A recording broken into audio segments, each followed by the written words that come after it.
지금 일어나고 있는 주택담보대출 금리 급등은 단순한 금리 인상이 아닙니다. 이건 영끌족 부담 가중의 시작이고 여러분의 자산 방어 전략을 완전히 바꿔야 할 전환점입니다. 뉴스에서는 한 달 새 0.43%포인트 상승이라고 보도하지만 진짜 문제는 금리가 오른 게 아니라 은행들이 가상금리 인상이라는 방식으로 대출자들에게 부담을 전가하고 있다는 점이거든요. 코픽스 상승폭의 5배를 올렸다는 것은 시장 논리가 아닌 수익 극대화 전략이라는 뜻입니다. 12월 7일 금융권 발표 자료를 뜯어보니 4대 시중은행의 주택담보대출 혼합형금리가 연 4.12에서 6.20%를 기록했어요. 불과 일주일 전과 비교해도 하단은 0.1%포인트, 상단은 0.028%포인트 상승했습니다. 이게 무슨 뜻이냐? 혼합형금리 상단이 약 2년 만에 6%대를 돌파했다는 건 저금리 시대의 전환을 의미하고 하단도 약 1년 만에 4%대로 재진입했다는 것은 저렴한 대출의 시대가 끝나가고 있다는 얘기거든요. 신용대출은 더 심각합니다. 1등급 고객도 상단 기준 5.507%를 내야 하는데 이건 일주일 만에 0.197%포인트 오른 수치예요. 단순히 돈을 더 내는 게 문제가 아니라 이 조치가 영끌 쪽의 현금 흐름을 압박하는 연쇄 작용을 일으킨다는 점입니다. 변동금리 주담대 상승폭을 보면 더 주목할 만해요. 지난 10월 말 대비 상단이 0.241%포인트 올랐는데 이는 코픽스 상승폭 0.050%포인트의 정확히 5배입니다. 이 숫자가 말해주는 진실은 은행들이 시장금리 상승을 근거로 수익률 개선에 집중하고 있다는 거예요. 코픽스라는 객관적 지표보다 5배나 많이 올렸다는 건 시장 원리를 넘어선 적극적 수익 추구라는 뜻이거든요. 여기서 더 깊이 들어가 보겠습니다. 은행들의 순이자 마진 데이터를 보면 흥미로운 패턴이 보여요. 2023년 하반기부터 은행들의 순이자 마진이 지속적으로 하락했는데 예금 금리는 빠르게 올리고 대출 금리는 상대적으로 천천히 올렸기 때문입니다. 그런데 지금은 정반대 현상이 일어나고 있습니다. 예금 금리 인상은 멈췄는데 대출 금리만 계속 올리고 있습니다. 이건 은행들이 마진 회복 기회를 놓치지 않으려는 전략적 판단이에요. 더 주목할 점은 미국 금리와의 연동성입니다. 미국 10년 국채 수익률이 4.2%대에서 움직이고 있는데 우리나라 주담대 금리 하단이 4.12%라는 것은 사실상 글로벌 기준을 따라가고 있다는 뜻이거든요. 하지만 여기서 고려할 점은 미국은 기축통화국이고 우리는 아니라는 거죠. 같은 수준의 금리를 유지한다는 건 우리나라 차용자들에게는 상대적으로 더 큰 부담이라는 뜻입니다. 그런데 한국은행은 여전히 기준금리 인하 가능성을 열어두고 있습니다. 이창용 총재도 물가 안정 목표 달성 시 완화적 통화정책 검토라고 했거든요.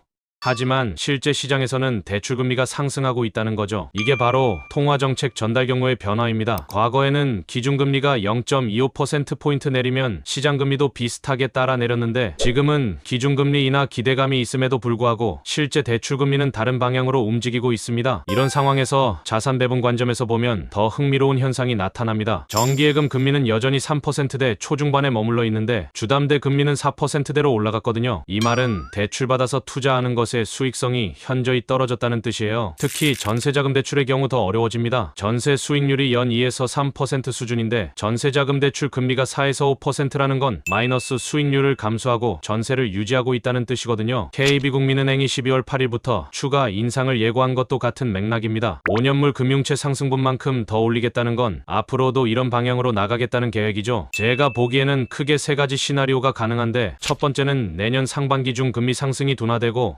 하반기부터 안정화되는 연착륙 시나리오, 두 번째는 영끌족 매물 증가로 부동산 가격이 조정받는 시나리오, 세 번째는 미국 금리 상승 지속과 국내 인플레이션 재점화로 고금리가 장기화되는 시나리오입니다. 어떤 시나리오든 공통점이 하나 있어요. 과도한 레버리지로 버티기는 어려워진다는 점이거든요. 구체적으로 계산해보겠습니다. 10억 원을 대출받은 분이 있다고 가정해볼게요. 한 달 전 금리 4.02% 기준으로는 월 상환액이 약 334만원, 연간 이자가 약 4,020만원이었는데 현재 금리 4.12% 기준으로는 월 상환액이 약 338만원, 연간 이자가 약 4,120만원이 됩니다. 주가 부담이 월 4만원, 연간 100만원이에요. 이게 단순히 100만원 더 내는 문제가 아닙니다. 영끌 쪽의 특성상 여유 자금이 제한적이기 때문에 이 4만원이 현금 흐름 압박으로 이어질 수 있거든요. 나라서 지금 당장 하셔야 할 건 대안 마련입니다. 첫째, 현금 확보가 최우선이에요. 부동산 매매나 추가 투자는 잠시 보류하시고 최소 6개월치 대출 상환액을 현금으로 확보하세요. 금리 상승 속도가 예상보다 빠르 빠르기 때문에 현금 확보가 중요한 시기입니다. 둘째, 변동금리로 대출받으신 분들은 고정금리 전환을 검토해 보셔야 해요. 지금 당장은 고정금리가 부담스러워 보이지만 앞으로 2에서 3년 더 오를 가능성을 고려하면 충분히 검토할 만합니다. 셋째, 여러 은행에서 대출받으신 분들은 금리가 가장 높은 곳부터 우선 상환하세요. 0.5%포인트 차이도 장기적으로는 상당한 차이가 납니다. 이번 주담대 금리 급등은 단순한 금리 인상 사이클이 아닙니다. 부동산 시장 안정화를 위한 정책 방향의 결과로 봐야 해요. 과도한 가계부채를 관리하고 부동산 시장의 과열을 조절하기 위해서죠. 한국의 가계부채 비율이 GDP 대비 100%를 넘어선 상황에서 추가 대출 증가는 경제 전체의 부담 요소거든요. 제 분석으로는 내년 상반기까지 이런 추세가 계속될 것 같습니다. 다만 하반기쯤에는 가계부채 증가율이 안정화되면서 금리 상승 속도가 둔화될 가능성이 있습니다. 하지만 저금리 시대로의 복귀는 당분간 어려울 것 같습니다. 글로벌 인플레이션 압력과 미국 금리 동향을 고려하면 앞으로 2에서 3년은 고금리 적응기라고 생각하시는 게 현실적일 것 같아요. 오늘 내용 딱 한 줄로 정리합니다. 영끌 시대는 마무리되고 현금 확보가 우선인 시대가 시작됐다. 이게 핵심입니다. 부동산으로 자산을 늘리는 접근법보다는 이제는 가지고 있는 자산을 어떻게 안전하게 관리하느냐가 중요한 시점이에요. 무리한 레버리지보다는 안전한 현금 확보, 고정금리 전환 검토, 그리고 단계적 대출 축소가 현명한 선택입니다. 다음에도 최신 경제 뉴스로 여러분의 자산 방어에 도움이 되는 정보로 찾아뵙겠습니다.